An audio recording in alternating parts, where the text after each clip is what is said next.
Now, I must put my disclaimer out. If you are somebody that have decided you don't want to win, that you're going to quit, I encourage you to leave now. My assignment is I'm the dude that talk you off the ledge.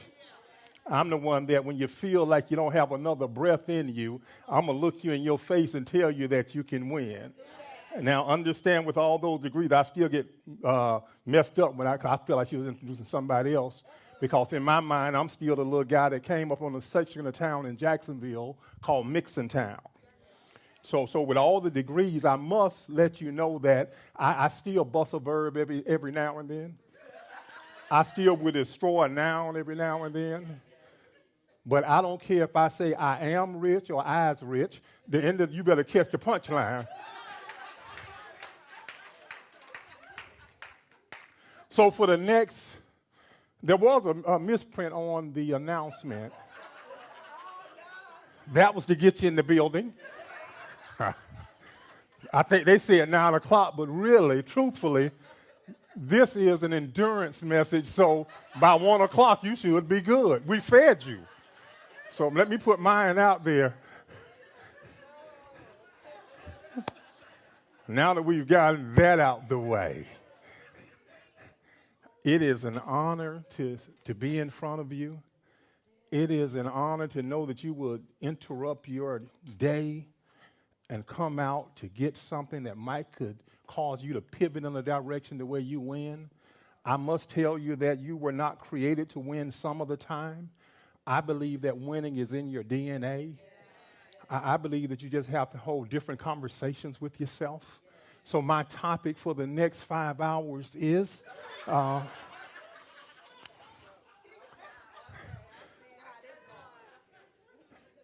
topic is that built for this season. See, we just entered into a new year, and people make resolutions, and some tap out before the first is over because for some reason, they don't understand that life is going to cost you something. So I want you to be prepared to pay the price. See, I joined the military, and when I joined the military, I did not have a high school diploma. I met my wife, I was barely able to read. So I came into Christianity, and we had this thing to where sitting around in the church, and everybody had to read something, and that thing came around to me. And all of a sudden, I started fumbling with my glasses. And it took a paragraph this big, it probably took 15 minutes to read it. But I bit off on something that, see, I came in and I didn't feel like I belonged. I didn't feel as smart as everybody else. I knew I was pulling up the rear, but they messed up and let me read the Bible. And in Genesis, the first chapter, around about the 23rd down through the 26th verse, I saw something. It said that God created Leo to win. And that was a game changer for me. See, up until that point, everybody would tell you what you can't do, and you'll never amount to anything, and being brought up in the hood and selling donuts. You know, when I say donuts, now you can fill in the hole. I don't know if the popo in here or not. So when I say donuts, you fill in the blank, whatever you want to call it. And thinking that you can hustle your way out of your situation, and thinking that the only way that you could pull it off, I got to run cons and scams and schemes, and there's no hope for the brother who brought up in the hood who was homeless at one time, the brother that dropped out of school. There was no hope. Why? There wasn't a cheering squad to say, hey, boy, you can do it. But I stumbled up on the Word of God. And in that, once heaven had spoken, I didn't need the approval of nobody else. So let's start with this. I need to size the room up. I assume there are some people in here that you're just starting. There are some people in here you've already started, but you're stuck. There are some people in here that you're scaling, and there are some recovering folk in there. You got punched in the throat, and you don't know whether or not you want to keep going or not. And then there are some of you in here, you're winning, and you're winning big, but you're tired. Sound about right, huh? I know it. You don't have to say a word. See, if you go quiet on me, I'll say amen to myself. I will applaud what I'm saying. Why? Because I prepared to come in here, and you won't make me feel like I don't bring value. So let's keep this thing going. See, different stories, same pressure. See, but what if nothing is wrong? See, sometimes you think something is wrong. You think when a little pressure comes that you're out of balance, out of the wheel. Surely I couldn't be called to do this if life is kicking me like this. What if I told you that was part of the process? Would you believe me? Because, see, a lot of times people stop right in the pressure. Right when you're getting ready to pull it off, you can't stand the pressure that comes with it, so you tap out. I don't want you to tap out. I want you to understand that you're right where you're supposed to be. See, and here's the lies that pressure tries to tell us. Something must be wrong. I didn't meet my quota. No customers came. Oh, I can't figure this thing out. So maybe I'm in the wrong place.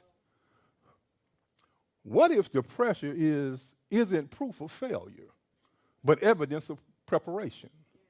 What if this isn't the season that breaks you, but the season that builds you?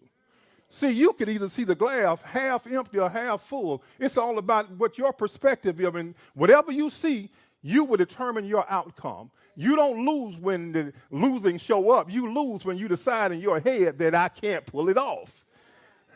See, so me, I learned. See, we done been real low. See, a lot of times people look at Pastor Norman now, 36 years and all that. Child, the first 2 years, we wouldn't have seen 36. If we'd have been on the edge of a volcano, we probably would have pushed each other in there. But because we were too stubborn to quit. You know, before you enter into the place to where you can live like you want to live, that nobody told you all about the houses that were foreclosed on. Didn't tell you about the businesses that we thought we were working. See, so the same thing that I'm going to talk to you about are the things that we had to adjust to. Because, see, you know what? The process does not discriminate. Every successful person, unless you inherit it, you're going to pay a price. And the only thing separates the winners from the losers, one decide that when the bumps in the road come, I'll step over them jokers and keep moving. And the other one stop and pause too long and they talk themselves out of it. Which one is you? So I assume point number one is, I always have these long introductions. You know, so the church know what I'm talking about. Child, that's a whole... Point number one is you must be able to operate in endurance. See, so let's talk about endurance, because see, endurance isn't flashy. See, I don't have to endure. See, if everything's working well, that does not require endurance. It's when I don't want to do it. Something needs to kick in. See, endurance, it doesn't trend. Nobody applauds consistency. Well, being consistent, well, I wanted to work the first time. Why do I have to worry about consistency? See, endurance is showing up when motivation is gone. See, I don't feel like doing it. I don't think it's going to work. So what you going to do? Did God put you on the planet to do it, or was it your decision? Because if you are on an assignment, you don't have the right to abort. Stop thinking success is going to be easy. If it was easy, it'll be this room, there'll be lines standing outside, wrapped around, can't get in. You know why people don't show up? Because they don't want to be inconvenienced. See, endurance, it makes the call you don't feel. It's when you make the call you don't feel like making. You know, I done called 3,000 people. Everybody said, no, I don't want to make the next one. But what if on the other side of that 3,001 call is your breakthrough? See, it's staying disciplined when nobody's watching. Who are you? Because, you know, you got to be careful with church folk. Because, see, a lot of times it's, oh, praise the Lord. Oh, child, how you doing? Oh, blessed and highly favored. Well, I ain't concerned about what people say at this juncture in my life. I look for receipts. See, if you're doing as good as you say, show me some receipts that will show me that you are as good. We've been talking long enough. You say you want to be great, but you want to do it from the luxury of your couch, watching soap operas and all that. No, you better get up and grind. You know, the prophet Snoop Dogg said. He said, while everybody is sleeping, baby, I'm working. Now, I got that from the first book of Snoop. And you can say whatever you want to say. I can look at someone and say, he's not lying. See, you want to stay with the average and ordinary, but you say you want to do something spectacular. Well, the next level is going to require something from you. It's going to give you something it's going to ask for something you've never given. See, I've had seasons where quitting felt logical. How many of you got in a place where you just, oh, dear God, I can justify it right now. Oh, I could send out a text message or email, and everybody will feel sorry for me. I've been doing this all this time, and nothing is working. But winners won't do it. Winners find a way to win. See, where walking away would have been easier to explain. See, some of you, the people that saw, oh, look at that poor thing right there. They didn't believe you could do it in the first place. Oh, look at that. Look at little Drika. She started out with that one cupcake, and now she got cupcakes all over the place. See, you know, we were there. I could say that because we were there when she started her cupcake business. We were the cupcake test dummies. And how many years has that been? See, some of you want it, but you don't want it. See, Les Brown said, you got to be hungry. You're not hungry enough. See, you got too many options. I remember hearing a story say, you know, at some point in time, you got to blow the boat up. What does that mean? See, there was this story about this captain. They went to a new land, and when he got to the land, he blew the boat up, and all the people on the boat said, well, why did you do that? He said, now we have no way of going backwards. When the last time you blew the boat up? You got plan A, B, C, D, E. No, you should have one plan. Because see, when you come with all those other plans, guess what you're anticipating? Failure. See, where progress was slow, I wondered if it was even happening. You know how you get there, man. Ain't nothing's moving, nothing's happening. So how in the world do I pull this off? Well, see, let's take a look at this endurance thing. See, endurance isn't about how fast you move. It's about whether you stop. When you get to a place to where you've given up on endurance, you stop and you don't put no more effort into it. But as long as I might not be as quick as some of them, but as long as I'm moving, I'm making progress. How many of you are willing to just continue to make progress? Now, I'm going to tell you all, I don't know, you better put a time up there. You know, put a time. Yeah, because they key, but I could do this for okay. I have 9 minutes. Yeah, I need a clocker, child. See, let's go to point number two. Let's go to point number two. Point number 2 is growth. See, this season is shaping you. You have to understand that in any season you enter into, you should be able to understand what's happening. See, sometimes growth doesn't happen overnight. You must learn how to celebrate every moment of growth. Now, let's talk about this growth because growth is misunderstood. See, we think growth always looks like increase. I'm growing when I'm making more money. I'm growing when I have more clients. I'm growing when I have a certain level of recognition. But some of the most important growth doesn't show up on a balance sheet. See, growth really looks like this: learning patience, building systems, strengthening character, developing leadership capacity. See, growth often feels like pressure before it feels like progress. Yeah, so don't get it twisted because I'm uncomfortable, so surely the devil is against me. No. I remember we started this church.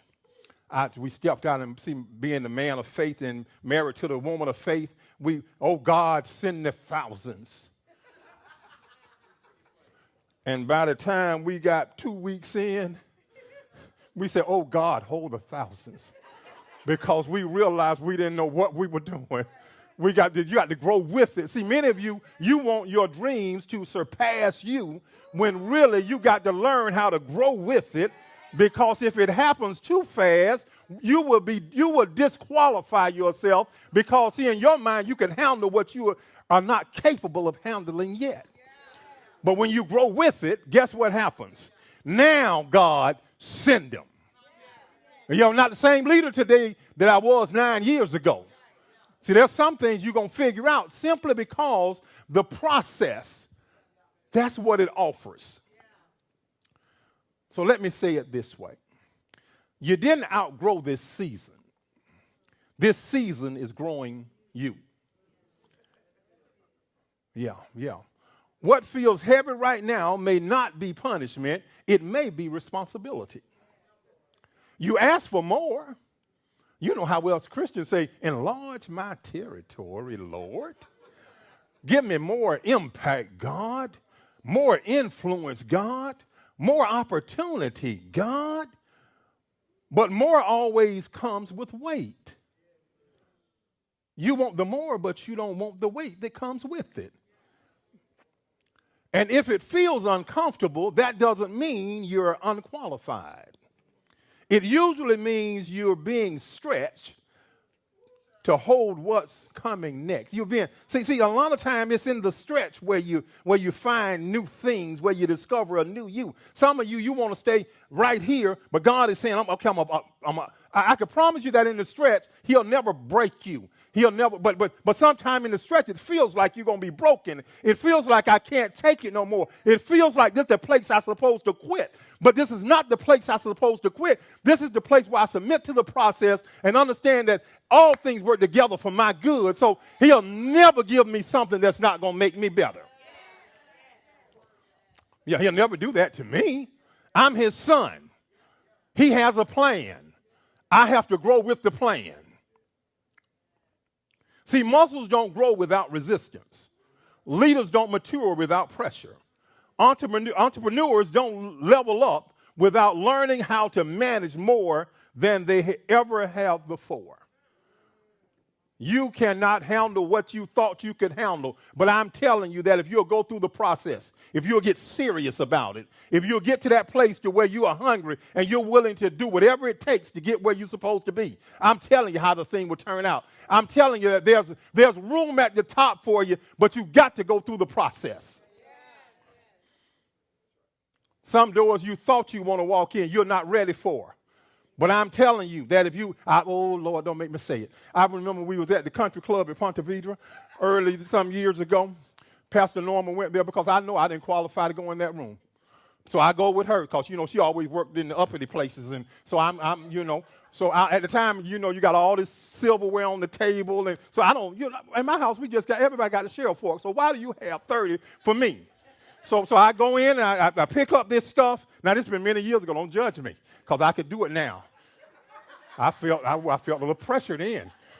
So now there's a guy walked up to me. He said, Leo, have you tried the salmon? I say, no, I have not tried the salmon. He said, well, it is delicious. So he said, go over there and get some and let me know. So now we walk up to a table, and you know how they had tuna cut in the shape of a fish. Beautiful thing. But then around it, they had this raw meat. I say, well, surely he's not asking me to eat the red meat.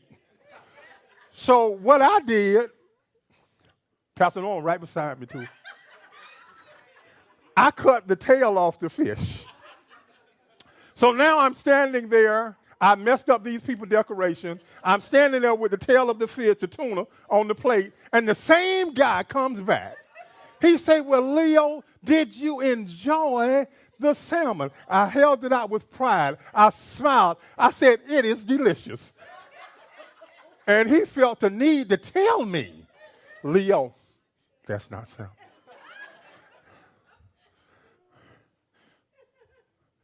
Now, if I take that moment too serious, I'll never walk back into the room like that again.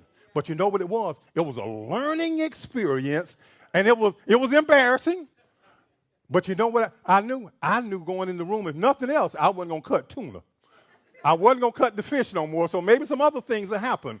Well, see, so now with you, you have to get to that place to where you have to understand that in order to become comfortable, you have to be uncomfortable.